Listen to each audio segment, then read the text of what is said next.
Hello दोस्तों, स्वागत है आपका मूवीज कॉर्नर में। तो कहानी की शुरुआत में बिल अपने छोटे भाई को एक छोटी सी कागज की नाव बना कर देता है। बाहर बारिश हो रही होती है तो बिल का भाई उस कागज की नाव के साथ बारिश में खेलने के लिए जाता है। फिर उसकी कागज की नाव बहते हुए नाले के अंदर चली जाती है और इसलिए वो अपनी नाव को बाहर निकालने के लिए नाले के अंदर झांकता है और तब उसकी मुलाकात एक इंसान से होती है जो एक क्लाउन के भेष में था, जो अपना नाम पेनीवाइज बताता है। पेनीवाइज बच्चे से कहता है कि अगर तुम्हें अपनी नाव चाहिए तो अपने आप को अंदर लाना होगा। इस पर वो बच्चा पहले तो मना करता है, लेकिन अपनी नाव पाने के लिए वो अपना हाथ आगे बढ़ाता है। जैसे ही बच्चा उसके पास पहुंच जाता है, वह बच्चे के हाथ को काट लेता है और इस घटना के बाद वो बच्चा रहस्यमय तरीके से गायब हो जाता है। किसी को कोई पता नहीं चलता कि बच्चा कहाँ गया। जिसके बाद कहानी आगे बढ़ती है और हम बिल को अपने दोस्तों के साथ देखते हैं, जो उसी नाले के डेड एंड पर अपने भाई को ढूंढने आया हुआ है। वहाँ पर विल को कुछ जूते मिलते हैं, लेकिन ये जूते विल के नहीं थे। विल और बाकी के दोस्त फैसला करते हैं कि वो लोग इस सीवर के अंदर जाएंगे, लेकिन तभी वहाँ पर एक बच्चा आकर गिरता है जिसका नाम बेन है। बेन इस जगह पर भागते हुए आया था क्योंकि उसे कुछ बड़े लड़के बुली कर रहे थे।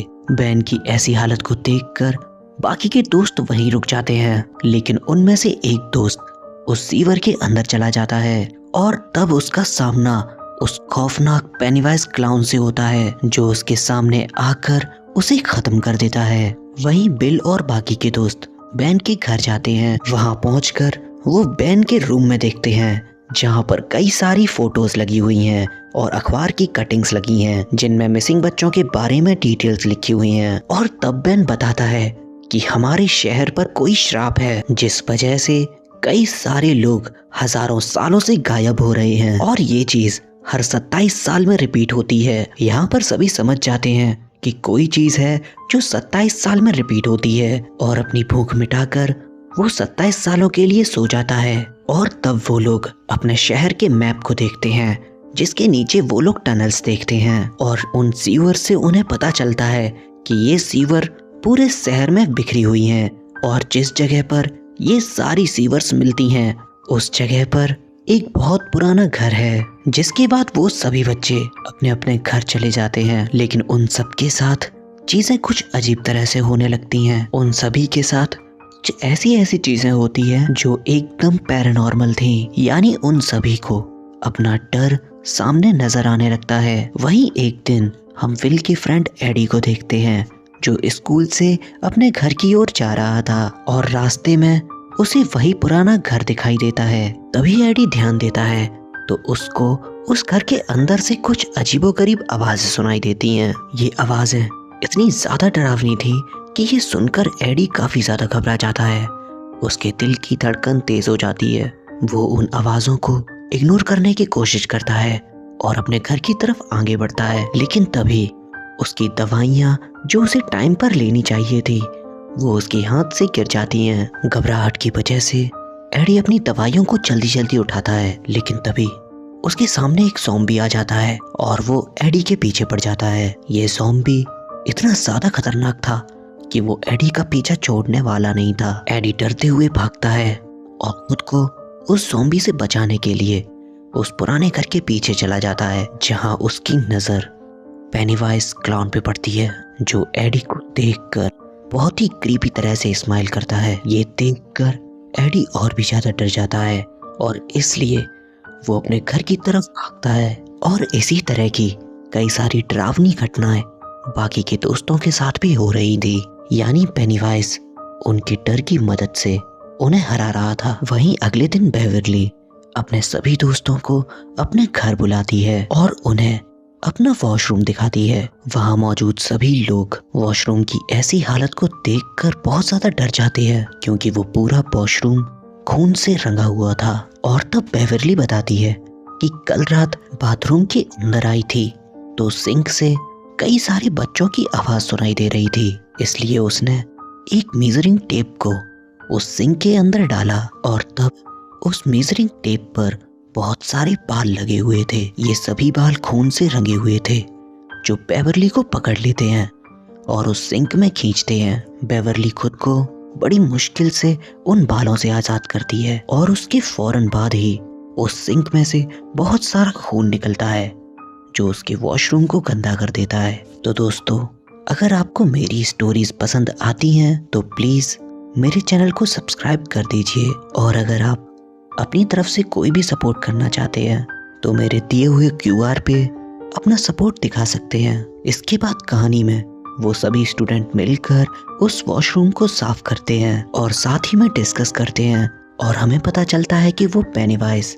दरअसल में बच्चों का शिकार करता है और इसी वजह से बच्चे ही हैं जो उसे देख सकते हैं। तभी कुछ दूर फासले पर उन्हें माइकल की साइकिल पड़ी हुई मिलती है और साथ ही में हेनरी की कार। ये देखकर विल और बाकी के दोस्त समझ जाते हैं कि हेनरी फिर से माइकल को बुली कर रहा है। विल और बाकी के दोस्त माइकल को बचाने के लिए उसके पास जाते हैं, जहां पर हेनरी माइकल को कच्चा गोश्त खिलाने की कोशिश कर रहा होता है, लेकिन माइकल ऐसा करने से मना करता है।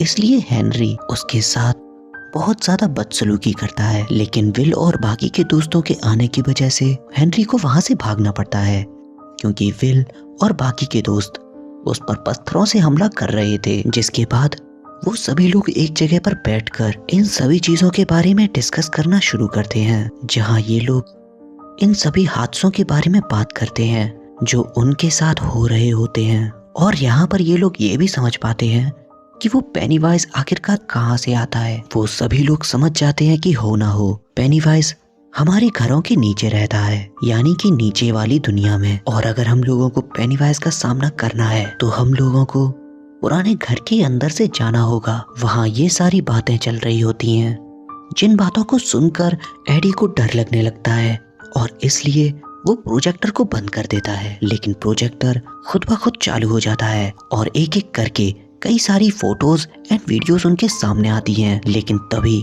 उन्हीं कई सारी फोटोज में से उन्हें एक फोटो पेनीवाइज की मिलती है, जिसे देखकर वो सभी बच्चे डरने लगते हैं। और जैसे जैसे प्रोजेक्टर में वो फोटोज बदलती हैं तो पेनीवाइज उन फोटोज से बाहर निकल आता है और उन बच्चों पर हमला करना शुरू कर देता है। ये देखकर विल और बाकी के दोस्त वहां से बचकर बाहर निकल आते हैं, और तब विल डिसाइड करता है कि वो पुराने खंडर वाले घर में जाएगा ताकि वो पेनीवाइज को रोक सके। इस पर सभी दोस्त विल का साथ देते हैं और उसके साथ चलने के लिए तैयार हो जाते हैं। और जब वो लोग उस घर के अंदर जाते हैं तो पेनीवाइज उन सबको अलग अलग तरह की चीजें दिखाता है, यानी उनके डरों को उनके सामने ले आता है, जिससे वो लोग डर कर एक दूसरे से अलग हो जाते हैं। और यही पेनीवाइज की सबसे बड़ी ताकत है कि वो लोगों के डरों को समझकर उनका रूप लेकर लोगों को डरा सकता है। और इस वजह से एडी फिर से उसी ज़ॉम्बी को देखता है, जिसे देखकर एडी ऊपर से नीचे गिर जाता है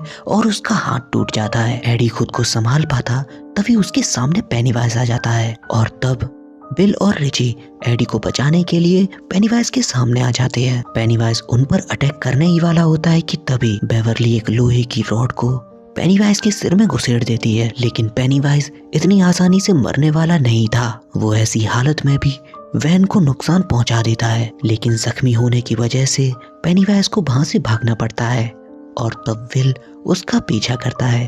वो देखता है कि पेनीवाइज उस घर के कुएं के अंदर चला गया है। वो सभी बच्चे मौका पाकर उस जगह से बाहर निकल आते हैं और भागकर एक सेफ जगह पहुंच जाते हैं, जहां पर विल उनसे कहता है हम लोगों को एक बार फिर से कोशिश करनी चाहिए और उस पेनीवाइज को खत्म कर देना चाहिए। लेकिन बेवरली के अलावा कोई और इस काम को दोबारा करने से इनकार कर देता है, क्योंकि उन लोगों को अंदाजा हो गया था कि पेनीवाइज कितना ज्यादा ताकतवर है और वो क्या कर सकता है। लेकिन बेवरली उन सबको समझाने की कोशिश करती है और उनसे कहती है कि पेनीवाइज हम लोगों को एक दूसरे से अलग करने की कोशिश कर रहा है, और अगर हम लोग एक दूसरे से अलग हो गए तो पेनीवाइज हम में से किसी को बहुत जल्द ही शिकार बना लेगा। लेकिन कोई भी उसकी बात को नहीं सुनता। वहीं दूसरी तरफ हम हेनरी को देखते हैं, जिसके पास किसी ने एक गिफ्ट भेजा था, और जब हेनरी उस गिफ्ट को खोलता है तो पाता है कि उसके अंदर एक चाकू है। और जब हेनरी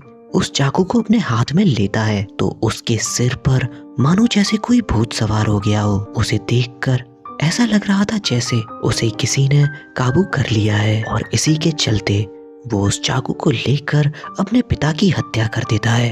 वहीं हम बेवरली को देखते हैं जो डरी सहमी हुई अपने घर में बैठी हुई थी। उसके पिता उसको बहुत ही अजीब तरह से देख रहे थे और तब वो अपनी सीट से उठकर बेवरली के साथ जबरदस्ती करने लगते हैं और हम समझ पाते हैं कि बेवरली को अपने घर में भी कोई सिक्योरिटी नहीं मिल रही थी। यहाँ पर बेवरली खुद को किसी तरह से अपने पिता से आजाद करवाती है और घर के बाहर भागने की कोशिश करती है, लेकिन तभी उसके सामने पेनीवाइज आ जाता है जो बेवरली को अपने साथ ले जाता है। ये खबर जब बाकी के दोस्तों को पता चलती है तो बाकी के दोस्त भी बेवरली को बचाने के लिए विल के साथ जाने को तैयार हो जाते हैं और इस बार वो सभी लोग पेनीवाइज का सामना करने के लिए पूरी तरह से तैयार हो रहे थे। वहीं हम बेवरली को देखते हैं जो एक अंधेरी जगह में ढली हुई थी, लेकिन तभी उसके चेहरे पर कुछ खून की बूंदें गिरती हैं। बेवरली धीरे धीरे अपनी आंखें खोलती है और देखती है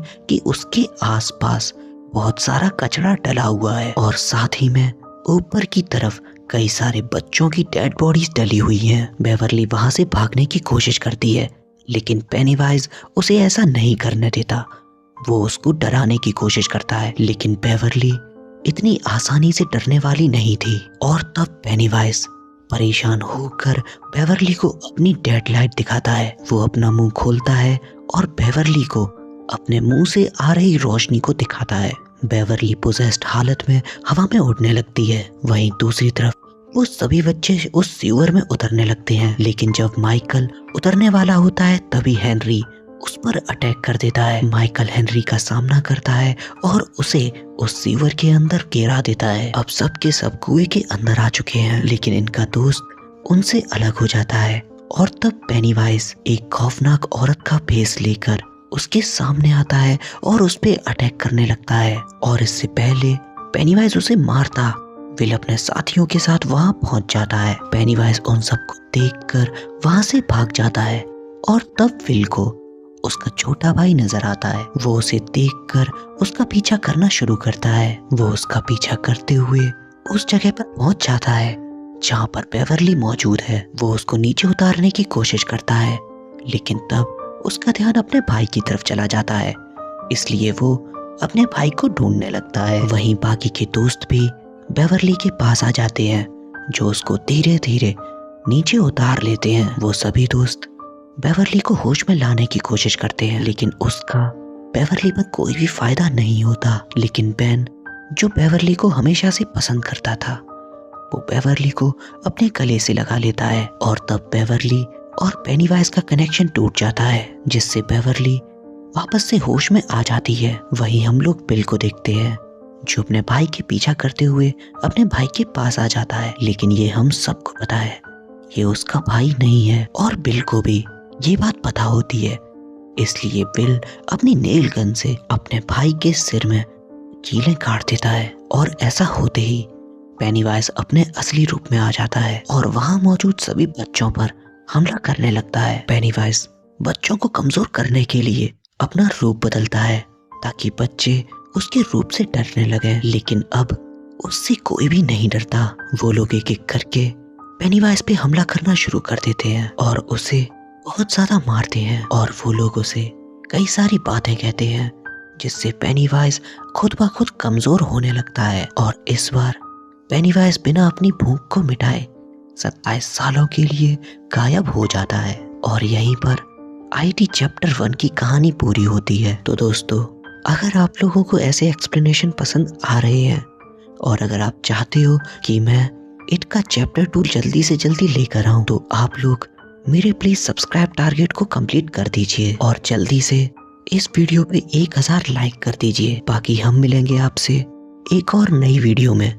तब तक के लिए थैंक्स फॉर वॉचिंग।